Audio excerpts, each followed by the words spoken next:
let's just get Punk out of the way, shall we?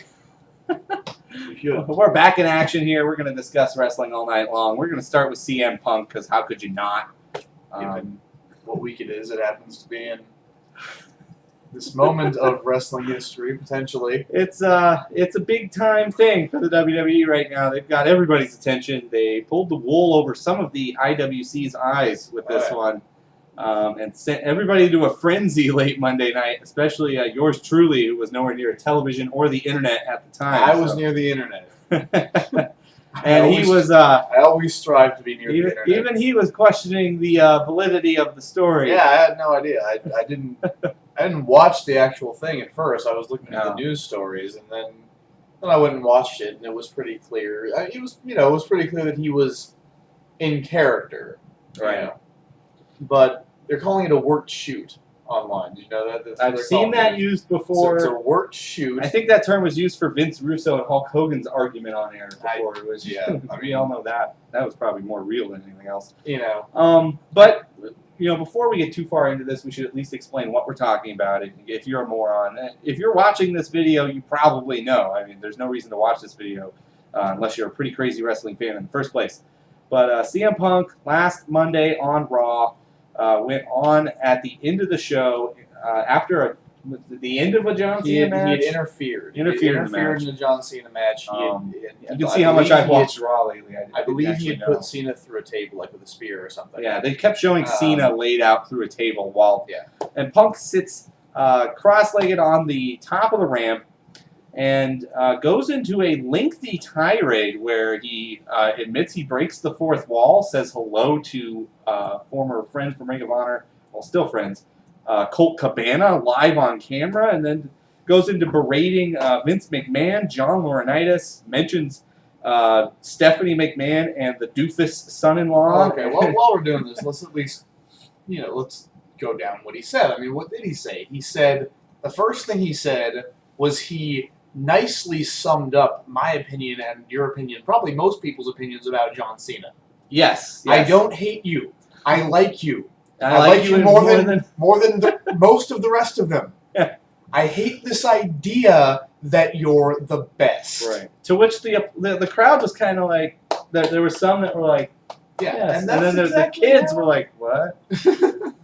That's exactly how I feel. I mean, it's like, I like John Cena, but he's not the best wrestler in the world. And CM Punk could make a case for a very that strong right now, case, especially now, given the current state. Yeah, and wrestling.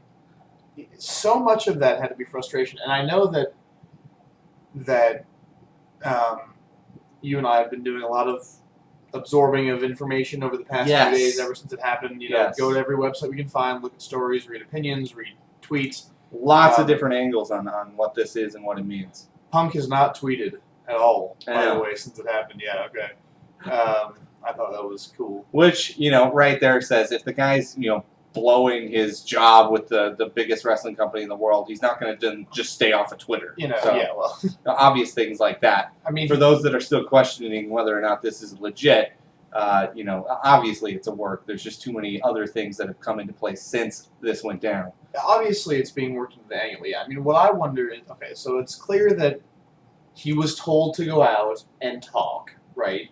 And he probably, at a certain point, they were like, we're going to cut you off. Keep going until we cut you off. Right. And Punk is one of the few pros remaining in the industry that they could hand a microphone to without a script. They could say go ahead and do what you want to do. Yeah. There are especially with the way WWE manufactures their talent now, there are very few guys who can handle a pressure like that. Punk is one of them. Yeah, and do it well. I mean, he was chilling on the mic. It was amazing. Incredibly believable, almost to the point where, for fans, I've watched it 3 times already. I just want to watch it again. For fans who want to hear these things said on television, it felt really good. It was regardless of how scripted it was, it felt really good hearing it. Extremely cathartic. I can't imagine how he feels. It took me straight back to Joey Styles' tirade when he quit Raw. That was wow, wait a second. Whoa, hey. So that was almost, but and I know I've been listening to the. I'm going to get They deserve it. I've been listening to a lot of Dave Lagana's podcast, the Formerly Creative, and he's been doing a lot of stuff on that. And one thing that they brought up, which I thought was really, I mean, it resonated with me. I was like, that's true. Is that, you know, what he did was that he went out and he was him, and he talked about his problems, because we've known that Punk's been having problems in position. Yes. And you listen to Lagana and the creative guys, and they'll tell you about how, you know, Vince didn't like him. He didn't look like he could, you know, didn't look the part. He didn't look like he could win his ass. He didn't drink. Vince didn't like him. Creative didn't like him. Heyman liked him, but, you know. And Heyman wasn't liked anywhere else either. You can see where he's coming from. So he's getting all that off his chest in a literal fashion, and probably being as true as they'll let him be. But he's also selling the pay-per-view. Yes, because and there's a hint like 2 minutes into his tirade where he says, "And I'm gonna leave that pay-per-view with the belt." Yeah, and right there, me and Brock. You brought Brock Lesnar, who I guess who I guess can't wrestle or can't fight in UFC anymore for some reason. He's got health problems, like serious health problems. But he's actually now being rumored. Now as there a are possible rumors that possibly Heyman might come back, and like.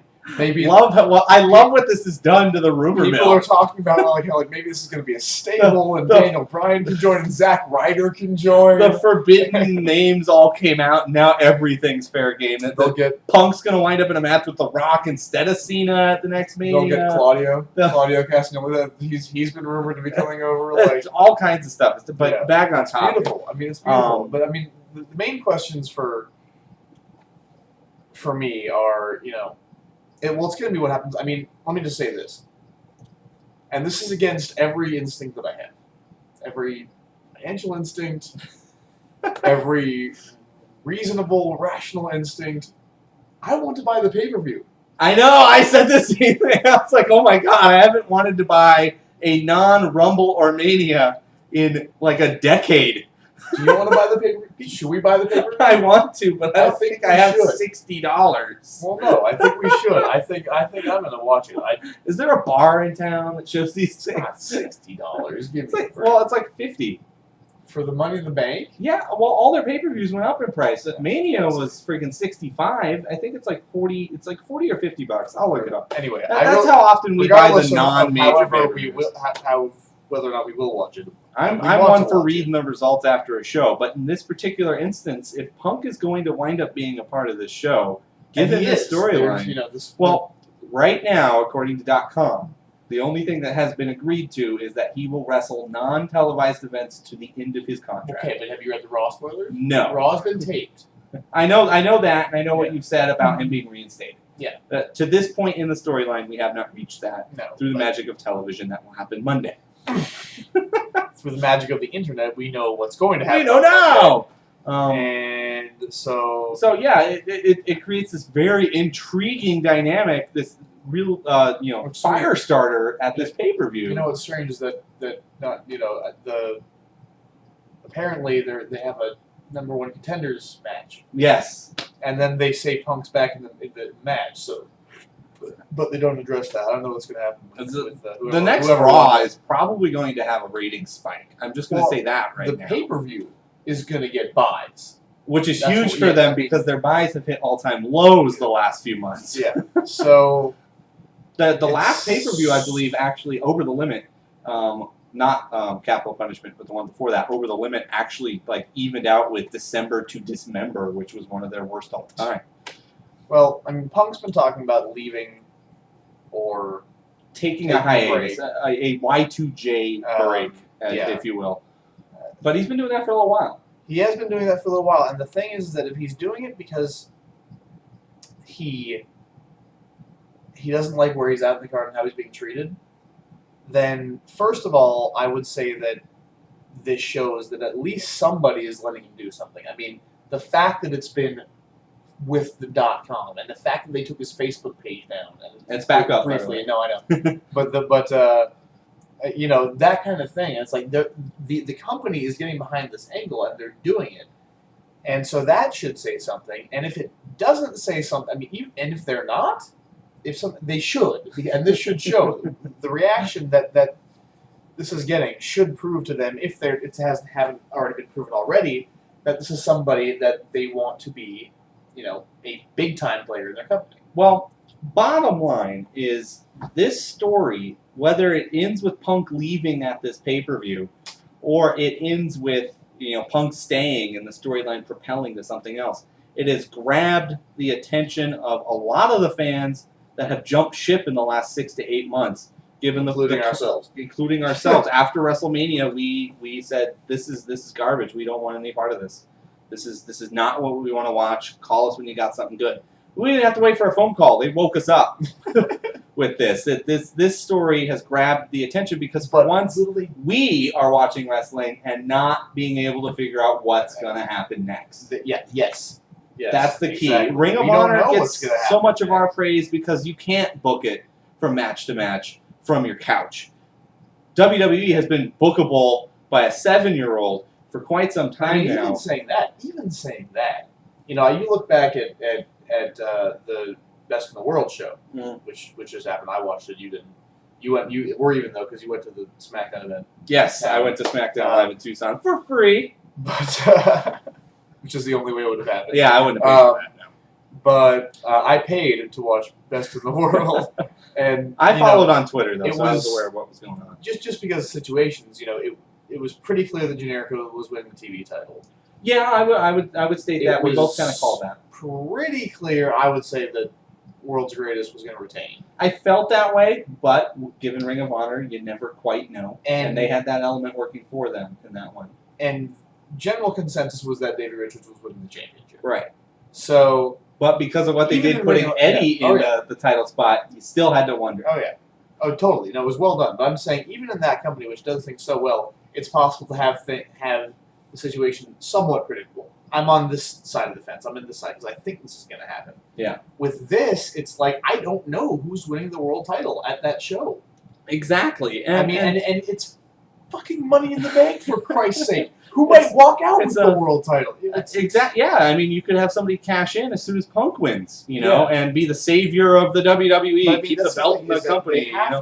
There's so many ways they can take this now, and we, as smart as we are and as informed as we are as wrestling fans, we don't really know where this is going to go. And a lot of people, who do this for a living, and people who are higher up in this stuff that us don't know. Yeah, Pagano doesn't know. People have been asking him. He's like, I don't know. I know. People who actually have knowledge of how this works can't tell you. One of the first things I read, though, was it was a great point that this story got over the way it did so quickly and at the right time because it hasn't been done in the WWE or on a national level in quite some time.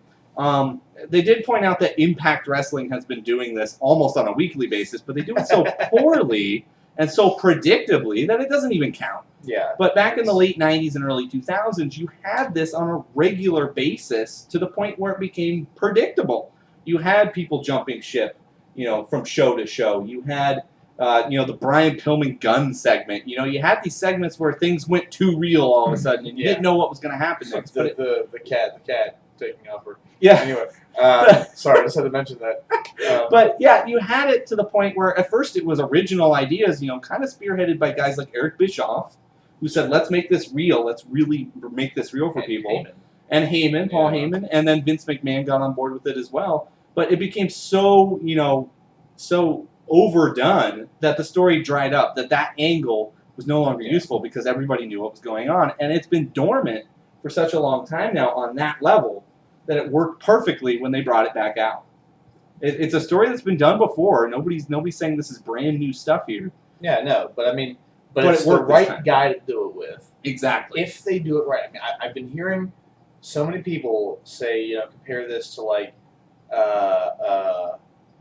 the 96 King of the Ring, Austin's promo. Yes, the 316. Yeah. And, people comparing it to that. People are calling Punk, Roddy Piper, or the Roddy Piper this generation, or the Stone Cold this generation. I guess I call him the Jericho of this generation. There you go. That works. I mean, I guess there's been something going on with him in Austin too, which is why he was a Twitter war. Shirt. There's a Twitter war that I knew about. The Austin and Punk have been tweeting back and forth with each other and trading barbs. Punk actually got into it with what's his name, the San Diego Charger. Merriman, Sean Merriman. He got into it with Sean Merriman on the internet a while back, and they actually rumored that Merriman was coming to the WWE. I do remember that. So Punk has been in place to take this ball and run with it for quite some time, and from everything that was said in the rant, it makes it. There's two things I draw from it. First of all, it's very obvious that the WWE hears what you're saying and knows that you're pissed about stuff, because he said stuff like, "This company would be better off if Vince were dead." Well, a lot of people have said that. He said maybe, for the record. Right. Well, that's a real dark thing to say for them. And that's been said by quite a few people on the internet, unfortunately. Nobody wishes death on anybody, but it's been said that this company is in the wrong direction because the people in charge of it haven't died off yet. Yeah, but as soon as that comes up, then everybody says, well, it's just going to be taken over by Stephanie McMahon. and he referenced that, too. And what I draw from that is there's two ways WWE can go. They can go with this and say, we're going to acknowledge this and react to it by giving you this Punk character and drawing you back in. Yeah. Or they can say all these things, have Punk go out with a bang at this next pay-per-view, do nothing again in the WWE, write off the story, and pretend that all the things Punk said didn't happen and don't matter, which is what they've done in many cases in the past. What WWE needs to realize is that they can make CM Punk Steve Austin right now.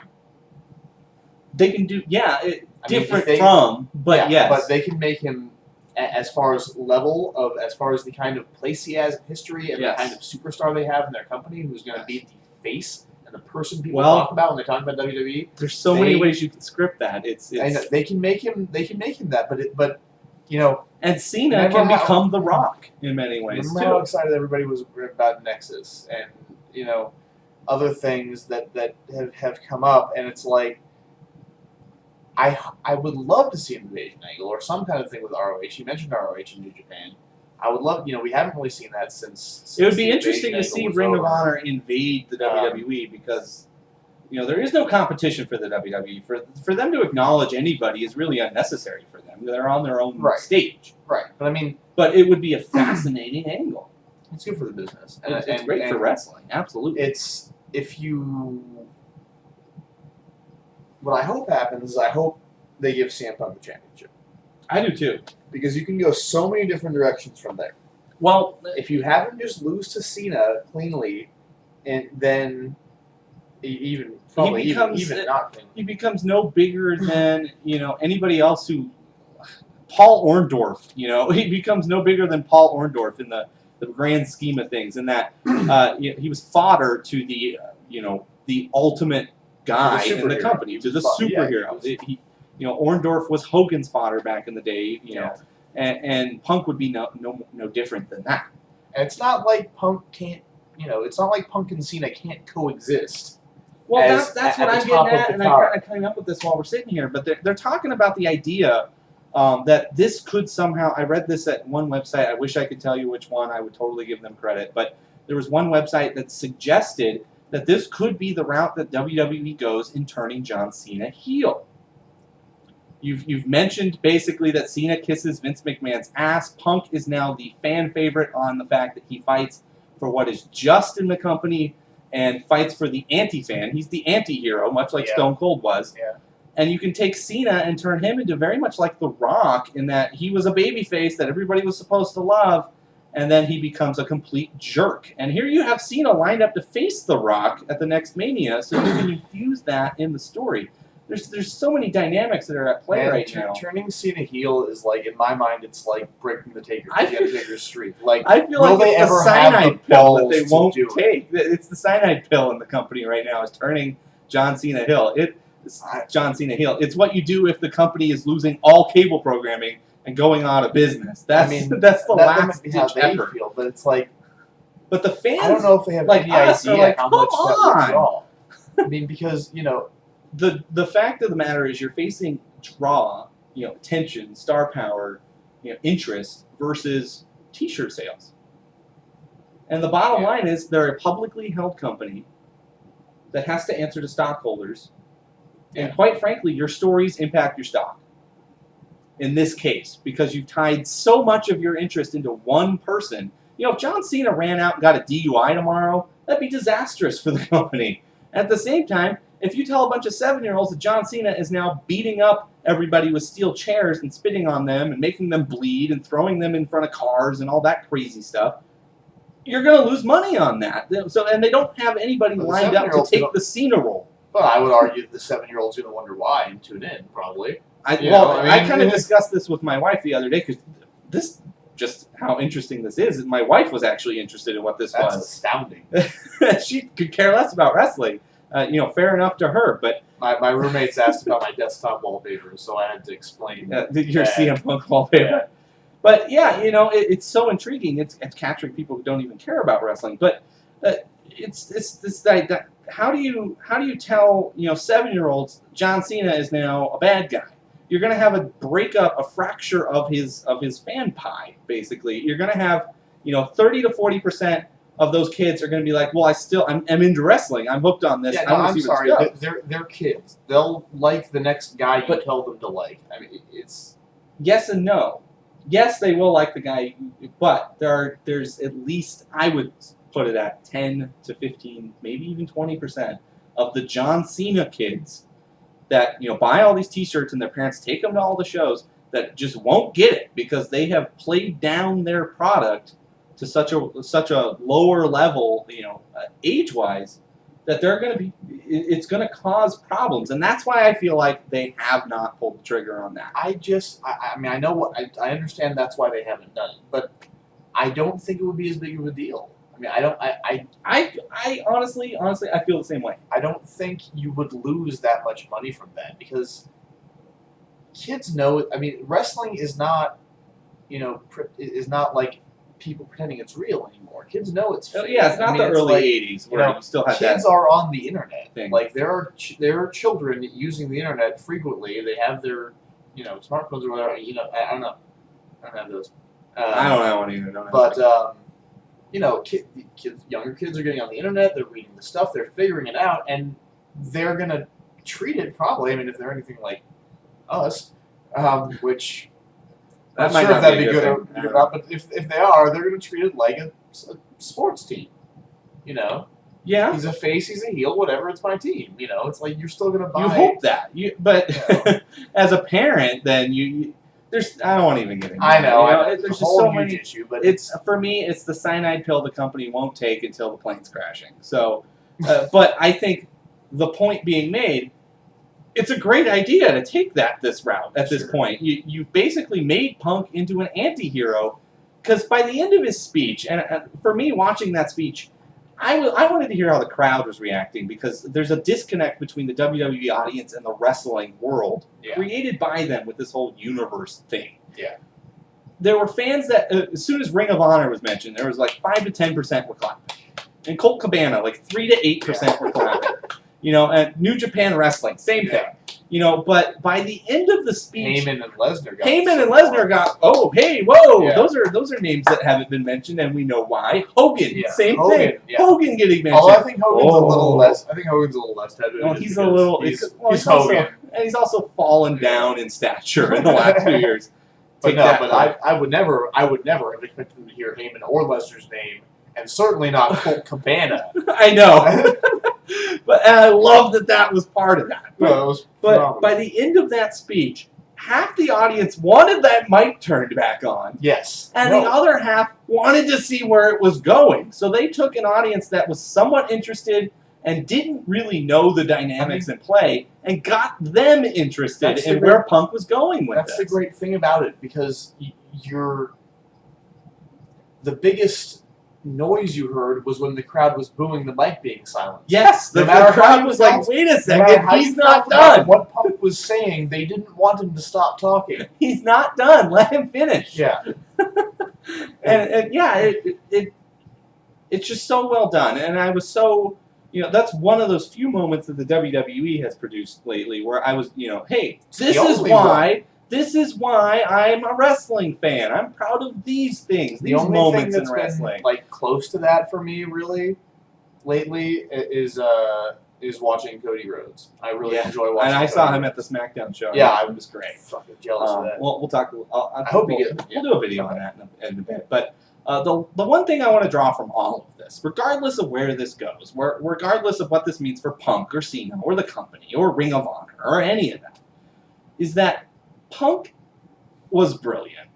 Yes. It doesn't matter what happens from here on out because Punk had his moment and he went gold with it. He absolutely sold this as one of the most exciting and intriguing angles in wrestling history, and it grabbed everybody's attention right away. And honestly, I think this is something that will be talked about 10 years from now. I can't think, I mean, when comparing it to back to those old events, you have to look at, where they went from that as far as historical significance, but I can't believe that, if anything can get the attention of the brass, this kind of reaction ought to do the trick.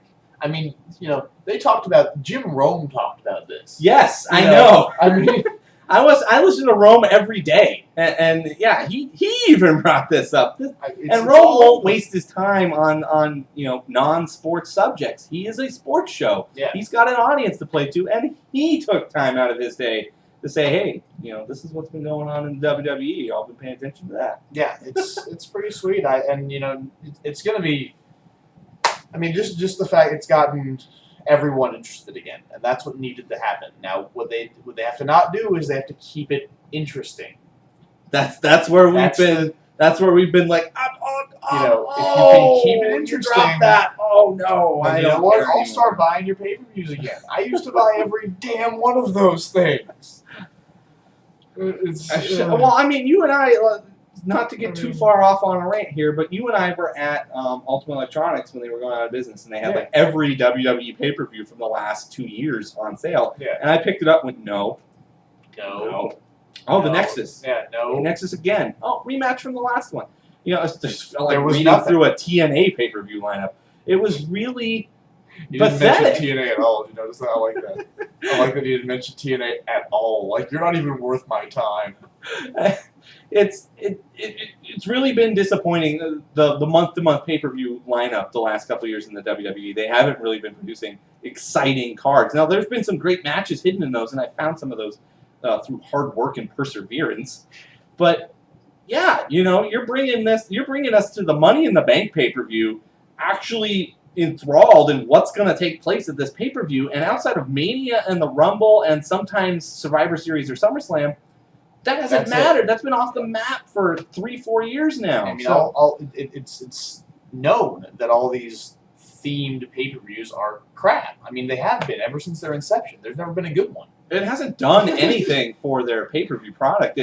At first I was like, okay, well, we'll see where this goes. But the Hell in a Cell pay-per-view has completely, dumbed down the Hell in a Cell match and what it's actually worth. The Money in the Bank pay-per-view has ruined for me what was the best match at Mania, some years. Really the most exciting thing at Mania in many years. And I'm glad we got to see the last one. At least we got to see the last one. And I think the ultimate was that Fatal 4-Way pay-per-view. You're basically advertising it as a whole bunch of Fatal 4-Way matches. That's insane. And that they're not even doing that this year. That got changed that's to Impact Wrestling. I think that got changed to Capital Punishment. Yeah, they didn't even do it. Which was named after the city it was in. It's like, come on, guys. You're totally losing touch with what you had going, and you're going off in a direction we don't want you to go in. Yeah. And this is bringing us back in, and we want to see this get carried we in want a to story arc. give you money again, WWE. Don't you understand? We want to give you our hard-earned cash that we I should want be to spending interested on in you. other things. We should be spending it on rent. He's married. I'm going back to school. But no, we want to spend it on you. Why won't you let us? Let us love you. Here's a good analogy for you. Too much. Don't make out with my microphone. Here's a good analogy for you. It's like, for you walk into a room, you see this gorgeous chick, and she's willing to talk to you. And the two of you sit down, you start talking, and she's got nothing interesting to say. She's completely boring and a waste of your time, and you're screaming at her, come on! If you were only interesting, I've ever gone out with, if you were only interesting, this would be going somewhere, and I wouldn't be completely disappointed with the last 40 minutes of my life. That's how I feel watching wrestling with the WWE lately. Is come on, be interesting, please. For the love of God. Because I really do feel like and they have to work harder. This is the hot chick who likes to talk about sports. This is CM Punk seriously. doing that. He is the hot chick who likes to talk about sports. I feel like they need to do this. They need to work harder to prevent me from spending less money on better Ring of Honor shows. Yes. Like, you know. So if you work hard enough, I will spend my $40 on you versus my $40 on 8 shows. That's why I think that you and I and everyone who has gotten interested in wrestling again because of this should buy that pay-per-view. That's how you show them. That's very true. That is how you show them that you're interested and that you like what they're doing. That's what I did after Mania came out, because I'm trying to collect every WrestleMania. I got to buy the box set still, but I've got the last 9 in a row. Mania 27 came out, and I was like, I'm gonna wait on that one. You know why? Because I didn't like it, and you're not just gonna get my money because it was WrestleMania. Yeah. I'm eventually gonna own that. It's part of the set. I'm not a wrestling fan. I can only hold that for so long. It happens to be Edge's last match on that one, which is kind of important for us as Edge fans. But I didn't go buy it first week. You know why? Because I didn't want the WWE numbers to show. And as ridiculous as this sounds, this was my reasoning. I didn't want their book showing that somebody bought their DVD in Tucson, Arizona, just because it was Mania. Sorry, you're not getting away with this anymore. And that's how we felt after we paid our hard-earned money for a show we didn't like. We said, if they don't step up and earn it from us next year, they're not getting the benefit of the doubt. We've been giving them the benefit of the doubt for the last 3 years, and it's been going steadily down. And they've lost that for me. Ring of Honor has that from me now. WWE needs to get it back. That's how I feel. Oh, by the way, just in case you're wondering, TNA isn't even close and hasn't been for years. What is that? Is it Impact or TNA? I don't know. I honestly don't have the time to research TNA that. online. I know. I don't have the time to research that. So until they do something interesting, whatever. Anyway, so that's what I say. Is that if Jeff Hardy's going to rehab. Oh yeah, that's right. No, he's not. And that's just kidding. They just want him to go.